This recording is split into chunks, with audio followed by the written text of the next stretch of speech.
Hey guys, what's going on? This is Mr. VP and welcome back to yet another Jurassic World Fallen Kingdom unboxing and review video. Now today what we've got in our hands is the Roarivores Allosaurus. And this guy looks really cool. I've actually been meaning to do this unboxing for a while now because I think it just looks awesome with that yellow paint and on the gray body. I think it just looks so sharp, so nice. But I just keep meaning to do it and keep forgetting about it, and here we are. So overall with the packaging, it's pretty much the same as all the other Jurassic World stuff, which is just fine with me. It's really gorgeous packaging. Also, because this does have the chomping mouth and the sound effects, you're going to have the standard button here where you press down and it makes those noises and also chomps the teeth. But before we get to the unboxing, let's just talk about the packaging here. So you see Mount Sibo erupting in the background. That's always a good sign. You've got the Jurassic World logo here. You've got Owen Grady and Blue the Raptor down the bottom left corner as always. You've got Roarivores Allosaurus in a few different languages up front and center. And then you've got the little image depicting the jaw opening and closing here. Then you've also got the logo explaining that this is going to make noises, and also the little push me button indicator right there. Side of the box, just that Jurassic World logo yet again. Other side of the box, that same logo. Bottom of the box, just some boring stuff. And the fun part in the back. So bottom left corner, it's going to show you some of the other dinosaurs in the Roarivores collection. Now this is from Wave 1. There is Wave 2 that's out right now. Those dinosaurs are not on here because they weren't out yet. But for this one, we've got the Triceratops, the Metriacanthosaurus, and the Baryonyx. And then as we move over here, it's going to tell you that the batteries that are included, which are AG13 button cell batteries, well, those batteries are for demonstration purposes only, so don't expect them to last too long. They're just thrown in the toy so that when it's on the shelves and little kids run up and they can press the buttons, you might have to change them sooner than other batteries, but I suspect that they'll last plenty long for me. And then it shows this beautiful image of the Allosaurus with that gleaming paint job. I really, really like it. Also shows the little button indicator here, and then the roar indicator there. And then it tells you that you just push the button for the sound and chomping action in a few different languages. So very, very excited about this one, guys. So let's start the unboxing. Okay, so the unboxing should be pretty simple on this one. It looks like it's just held in by one thick plastic tie, a smaller little plastic rope, and then another little plastic rope that actually looks like it's gotten dislodged and isn't really doing anything whatsoever as far as function goes. Could be wrong, we'll find out as soon as we open it, but let's do that right now. So we'll go ahead and snip this top plastic piece, and then we'll snip this little ropey piece, and then we'll see if we can pull her out of there, and yep. Oh no, no tail! That's alright, because it's just buried in here.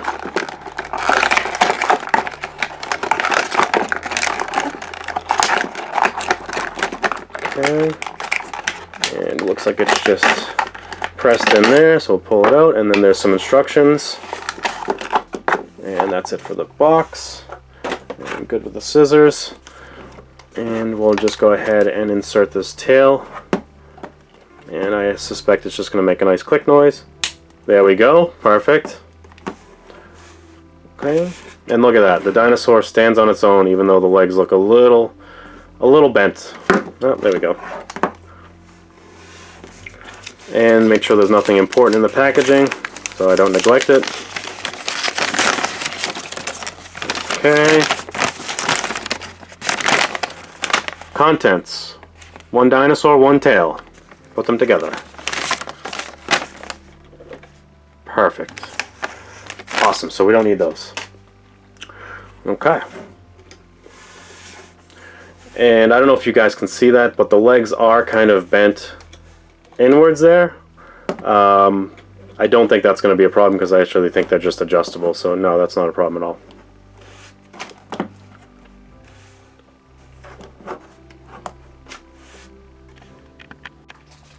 Okay, so first impressions of this toy out of the box, I really like the stance of it. It looks really mean. I love the paint job. I'm a big fan of contrast, so this yellow on the back and the around the eyes, down the legs, I think it looks so cool, so clean looking. Contrasting against this dark gray, I think it looks really nice. And as far as articulation goes, we'll start in the back here. So obviously, because we had to force click the tail into the body, there's not going to be any articulation there.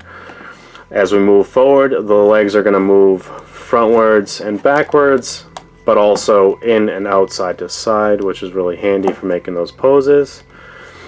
Moving forward, the arms should be the same thing, so these are going to swivel around and then out and in.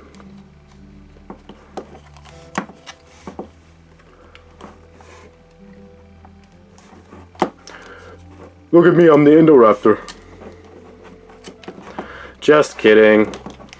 Okay, as we move to the head here, it looks like you're going to be limited with the jaw because of the growling action here when you press the button. But you can still freely move it. It just won't stay closed. And then underneath, you can see where the batteries go in this little compartment, and also where the speaker is. Which is not too intrusive, which is fine.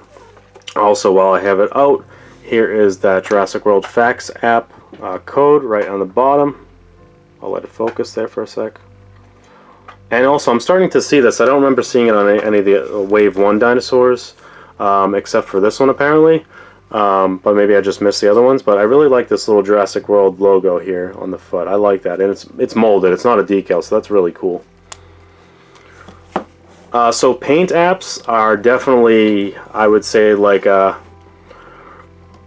like a 9 out of 10 on this figure. I really like it. I like the little subtle touches of red here. I think the eyes look really mean, really menacing. I really do like the yellow pattern on the back there. I'm a little concerned or confused why they didn't paint the tongue.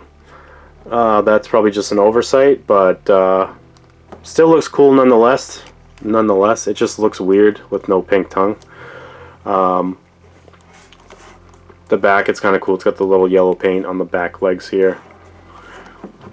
But texture-wise, I love this. I mean, you can see all kinds of scarring, scratches, all kinds of texture here. You get bumps, like scaly look, and then you've also got like deep ridges, and they look like battle scars. So it really looks awesome. So let's take a look and listen to some of these sound effects.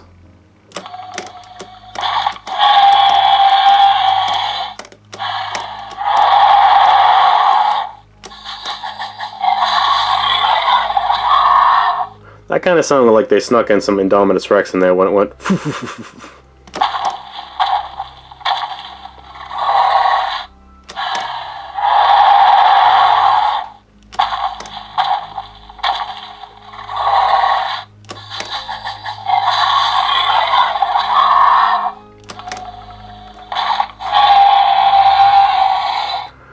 And one little criticism I have of this figure and all the other theropods in the Roarivores collection is that they all start out with the mouth open, and when you press the button to make the noise, it actually closes the mouth.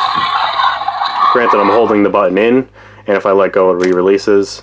So it's not that big of a deal, but it's just kind of weird that it starts in the opposite direction than you think it would. Okay, let's do some comparisons. Okay, so let's do some comparisons of vehicles first. So now in the trailer and movie, it looks like there's a scene with the Allosaurus running alongside the gyrospheres. Now this is the radio control gyrosphere. It looks a little bit too big to scale perfectly. Next up, we've got the gyrosphere that comes with Claire. This looks a lot better. This is the one with the battle damage on the front there. And then lastly, I've got the gyrosphere that comes with the blast vehicle. And that looks really cool, maybe a little bit too small. Next up, we'll do the Textron Tiger.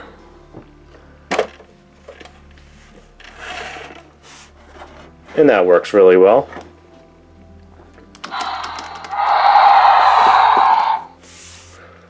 Okay. Then we'll do the JP18 Jeep Wrangler with the working winch.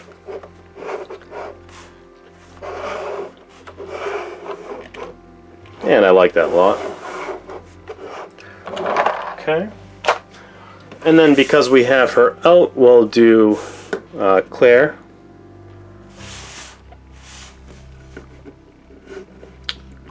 And I think that works really, really nicely.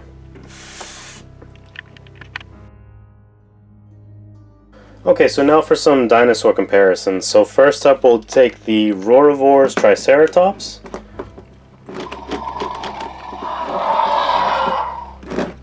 And that looks very nice. Next up, we'll do the Roarivores Baryonyx.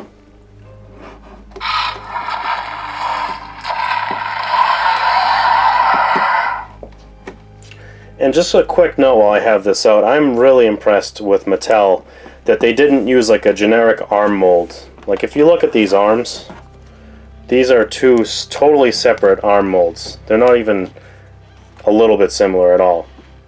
And I'm really glad that Mattel did that, because that's one of those little details. You know, even look at the feet. The feet are totally different. But that's one of those little details that shows that they care. Unlike some other companies that in the past have made some Velociraptors that were missing their one iconic feature, that being the little claw on their, the retractable claw on their feet there. Next up, we'll show the brand new Wave 2 Ankylosaurus Roarivore.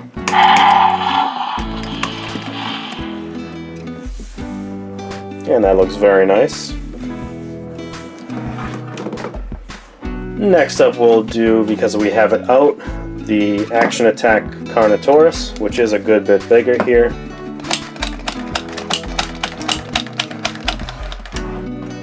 Okay.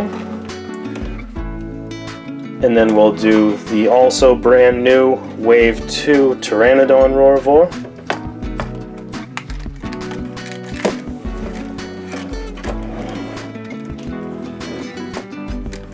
And that scales really, really nicely. Next up we'll do the Action Attack sized Blue the Raptor.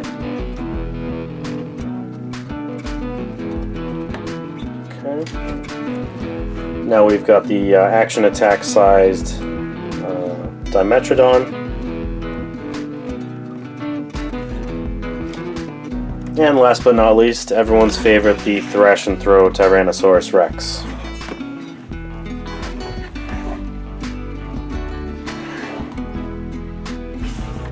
Definitely a big difference in size there.